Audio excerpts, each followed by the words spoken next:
자기 민족을 구하기 위해 에스더는 두 번째 잔치에 왕과 하만을 초대합니다. 5장과 7장이 에스더의 행동을 보여준다면 그 가운데 있는 6장에는 에스더가 등장하지 않습니다. 오직 하나님께서 왕과 하만과 모르드게 가운데 섭리하시는 내용만 나옵니다. 즉 에스더의 지혜와 용기로 대적 하만이 몰락하지만 그 이면에 하나님께서 역사하신다는 사실을 우리가 분명히 알 수 있습니다. 하나님의 섭리와 사람의 응답이 함께 역사를 이루어내는 것을 이 5, 6, 7장을 통해서 우리가 확인할 수 있습니다. 아하수에로 왕은 이제 3번이나 반복해서 에스더에게 묻습니다. 2절입니다. 그대의 소청이 무엇이냐 곧 허락하겠노라. 그대의 요구가 무엇이냐 곧 나라의 절반이라도 시행하겠노라. 아무리 변덕스러운 왕이라 할지라도 3번이나 같은 약속을 했다면 그 약속을 지킬 가능성이 높습니다. 심지어 나라의 절반이라도 주겠다는 강한 의지를 드러냈죠. 에스더의 지혜와 기지가 돋보입니다. 즉 하나님의 뜻을 따를 때 우리는 그저 좋은 의도와 용기만 가지고 행할 수는 없습니다. 지혜롭게 행해야 합니다. 우리는 좋은 의도를 가지고 행하지만 상대방은 우리의 뜻에 선뜻 따르지 않을 수도 있기 때문입니다. 하나님께서 섭리해 주시기를 기도하는 동시에 우리는 지혜롭고 용감하게 하나님의 뜻에 순종해야겠습니다. 3절에서 에스더는 왕궁의 예법에 맞게 이렇게 이야기합니다.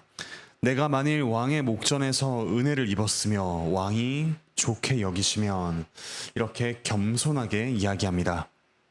2절에서 왕이 에스더의 소청과 요구가 무엇인지 물었습니다. 문자적으로 보자면 이 2가지 소원을 이루어 주겠다는 것이죠. 이에 대해 에스더는 똑같이 2가지 요청을 합니다. 내 소청대로 내 생명을 내게 주시고 내 요구대로 내 민족을 내게 주소서. 이어서 에스더는 자기 자신과 유다 민족을 하나로 묶어서 이야기합니다. 4절입니다. 나와 내 민족이 팔려서 죽임과 도륙함과 진멸함을 당하게 되었나이다. 왕후가 되고서 무려 5년이나 숨겼던 자기 민족을 드디어 밝히면서 용감하고 지혜롭게 왕의 도움을 구하고 있습니다. 자신과 민족이 팔렸다는 것은 하만이 왕에게 뇌물을 주고서 민족을 넘겨받았다는 사실을 의미합니다. 그리고 이어서 이렇게 이야기합니다. 만일 우리가 노비로 팔렸더라면 내가 잠잠하였으리이다. 이것은 단순히 한 민족이 노비가 되는 문제가 아니라는 사실을 이야기합니다.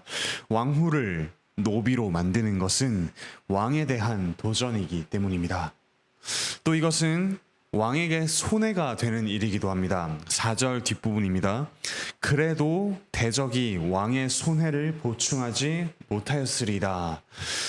이 왕후 자신과 유다 민족이 왕에게 유익하기 때문에 만약에 그들이 노비가 된다면 대적 하만이 주기로 한 은 1만 달란트보다 더 큰 손해가 있으리라 라고 이야기하고 있는 것입니다. 이 말을 들은 아하수에로 왕은 분노합니다. 5절입니다. 감히 이런 일을 심중에 품은 자가 누구며 그가 어디 있느냐.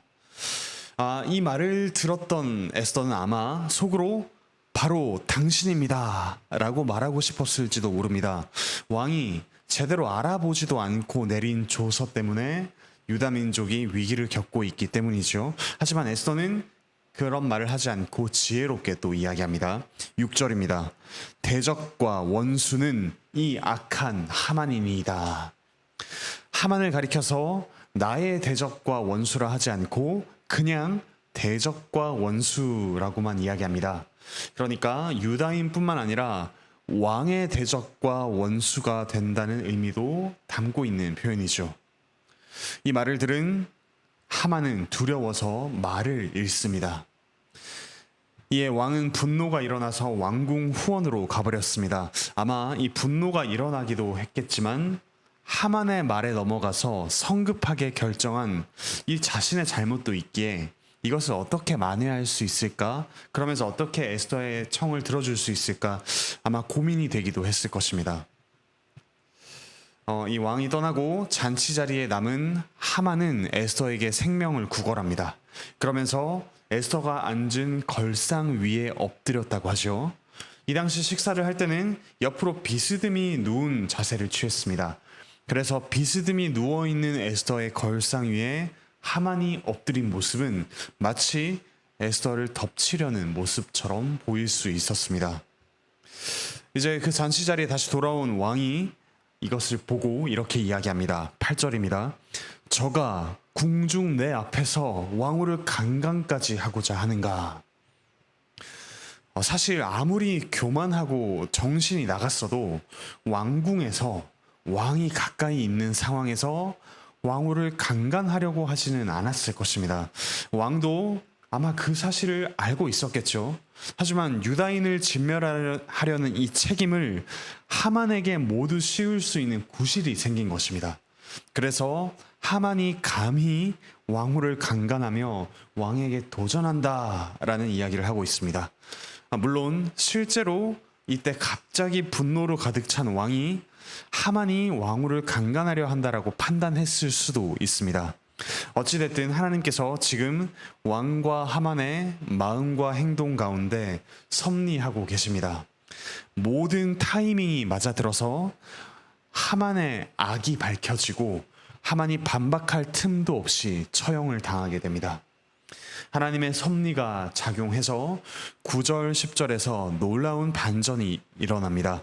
모르드게를 달려고 준비한 나무에 하만 자신이 달렸습니다.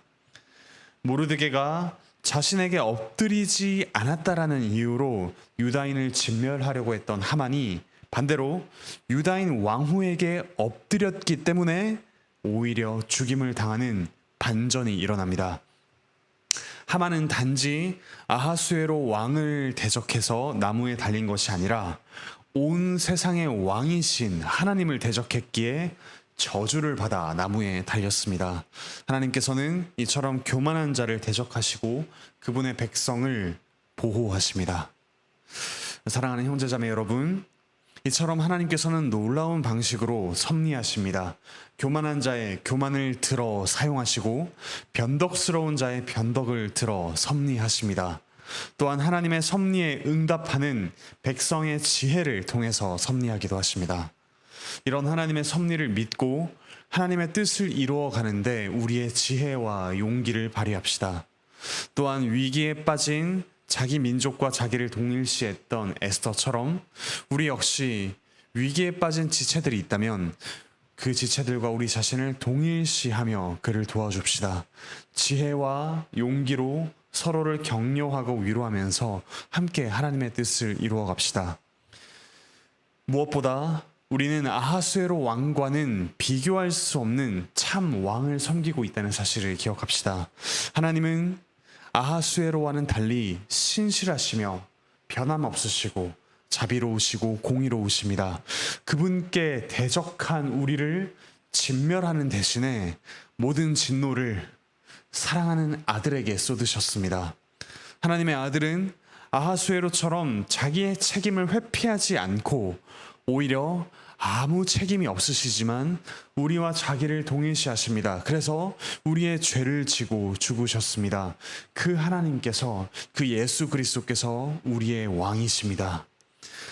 하나님께서는 아브라함에게 너를 축복하는 자를 내가 축복하고 너를 저주하는 자를 내가 저주하겠다라고 약속하셨지요. 바로 그 하나님께서 이 에스더서를 통해서 이 아브라함의 후손들을 저주하는 이들을 저주하시는 그 약속을 이루시는 모습을 보여주십니다. 동일하신 하나님께서 우리를 위해 저주받으신 그리스도를 통해서 우리에게 복을 주십니다. 사실 히브리어에 또는 헬라어에도 축복하다라는 말과 찬양하다라는 말은 같은 말입니다.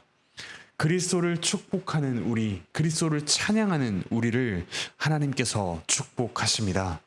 이 놀라운 왕을 사랑하고 따르며 하나님의 섭리에 지혜롭게 또 용감하게 응답하는 우리 모든 형제자매 되시기를 바라고 축복합니다. 기도하시겠습니다. 하늘에 계신 우리 아버지 하나님 참 감사합니다. 하나님께서 섭리하시기에 저희가 담대하고 또 저희의 지혜를 발휘하여서 하나님의 뜻에 순종하며 살아갈 수 있음을 말씀을 통해 다시금 저희에게 깨닫게 하시니 감사합니다. 저희가 알든 모르든 놀라운 방식으로 섭리하시는 하나님을 신뢰하며 오늘 하루 우리 평생을 하나님의 뜻에 하나님의 섭리에 응답하며 살아가게 하여 주시옵소서. 뭔가 마음에 아픔을 겪고 있는 이들이 있습니다. 하나님께서 그 아픔을 통해서조차 섭리하심을 그들이 믿게 하여 주십시오. 또한 하나님께서 속히 그 아픈 몸과 마음을 회복시켜 주십시오. 직장과 또 취업과 이직의 문제로 하나님 앞에 엎드리는 이들이 있습니다. 하나님께서 지혜와 용기를 주셔서 하나님께서 맡기신 일들을 담대하게 해나갈 수 있는 기회와 또 은혜를 내려주십시오. 여러 가지 관계의 문제로 고통받는 이들이 있습니다. 배우자를 간절히 원하고 있는 하나님의 백성이 있고, 또한 부부 간의 문제, 자녀와의 문제, 또 부모님과의 문제, 여러 가지 이 관계의 문제 가운데 씨름하고 있는 이들이 있습니다. 화평케 하시는 하나님, 평강의 하나님께서 그 가운데 평강을 더하여 주시고 사귐의 기쁨을 내려 주시옵소서. 오늘 하루 하나님의 뜻에 순종하며 살아가는 백성들 하나님의 은혜를 가득 누리게 하여 주시옵소서. 또한 유해신 목사님과 천선인 사모님 안식년으로 미국에 계십니다. 몸과 마음을 회복하는 은혜의 시간 되게 하여 주시고 주님의 몸된 교회를 강건하게 세워가는 귀한 준비의 시간이 될 수 있도록 은혜를 내려 주시옵소서. 또 여러 가지 상실의 아픔으로 그 아픔 가운데 있는 성도들 주께서 위로하여 주시고 이 시기를 또 하나님과 우리 교회의 사랑으로 견뎌내게 하여 주시옵소서. 감사드리며 예수 그리스도의 이름으로 기도합니다. 아멘. 은혜로운 기도의 시간 되시기 바랍니다.